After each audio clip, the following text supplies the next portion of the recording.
Elite Runner fans. The King of Elite Runners, Elite Godston, is back for more of my game build developer commentary. This will be number 5 and the start of my level 2 areas.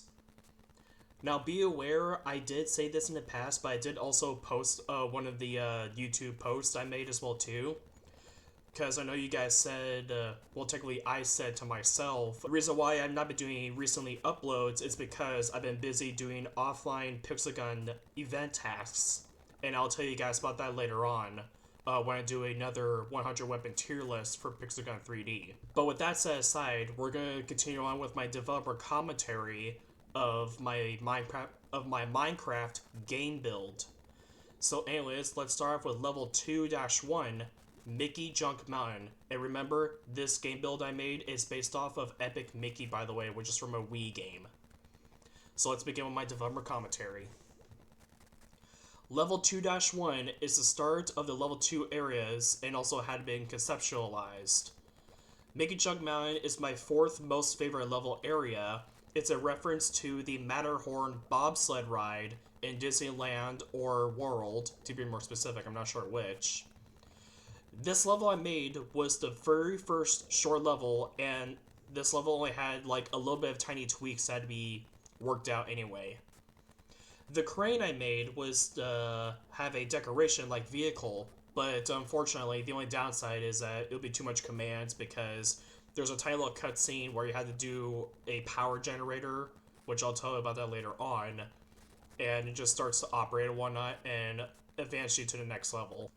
What I actually did for the crane, for the decoration-like vehicle, is inside is the crane operator. I could not find an actual NPC because the actual NPCs in level 2 areas are the deck of cards. For the NPCs themselves, there was no closer relevant to any type of actual like character in the game, so the closest one I can think of are the construction guys. For the crane operator, he will tell you that there's 3 power stations that need to be powered up. For one of them was actually mainly 2 options, which I'll tell you about that anyway. For the first option, I decided to give yourself 3 pressure plates because for the 3 pressure plates, you have to find the power towers where you can see 2 redstone lamps on either side, and the third one is off camera behind me because you won't even see it.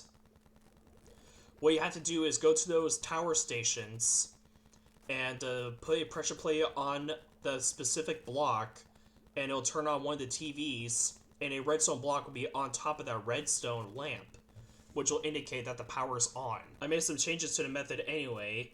For another idea for turn on the crane operator for this one, is that there's a gremlin past the power tower, which you won't even see off camera or whatnot. For the gremlin itself that's trapped and will be willing to help you out for this one is it'll just be a freebie. But there's a catch to those 2 methods. Like I said, for the first method are the power towers. You can do them manually, or the second one is automatically and just simple 5-second easy right there.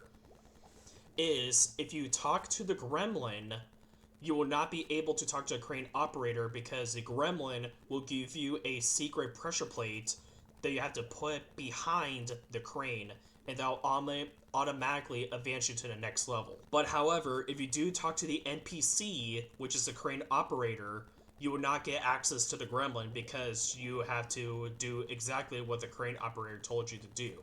For the Mickey phone, I had to do was I had to scratch out the idea of having like an actual Mickey phone stand. So what I actually did is just have a pressure plate that has a specific block you have to place down, or I believe also in the diamond area as well too. Well, not the diamond area. There's also a diamond block that has something else included, but back to my pressure plate idea, like I said. No, back to the Mickey phone idea I said. Previously in my developer commentary, I said something about like the lobby areas. I had to not do developer commentary on those because it's just gonna be a whole bunch of side quests in particular. So what I did for this one right here is that the phone in Oztown will have you do a Mickey Junk Mountain quest because he's trying to reconnect the phone over from Mickey Junk Mountain back to Oztown. And if you do help out the phone, you will be given a special collectible pin for it. And not by a special pin, I meant more like a podium pin like the bronze, silver, and gold. But if you don't, then you failed the quest and you won't be given the special podium pin. So, like I said, I did have to scratch out the Mickey phone on that one, and because there's going to be too much command blocks and a whole lot of stuff you have to do anyway. But upon from that, right next to the phone quest is also a timer sequence with a reward chest. Not the lava pool that's on the left, but the one on the right has the actual chest inside of it. But what you have to do first is you have to activate the timer sequence, which will give you 30 seconds to hurry quick, get the reward, and get out of there. Once the 30 seconds is up, the thinner waterfall will be back open. And for the thinner itself, I did have to do a lava sequence because if I do the water, it'll be see-through, and I do not want to do that method anyway. There's also one other scratch mechanic I did is the bunny children, because the only downside is that for the Minecraft bunnies, they do have a tendency of a whole lot of pathfinding, and they will just fall instantly into the thinner whatnot.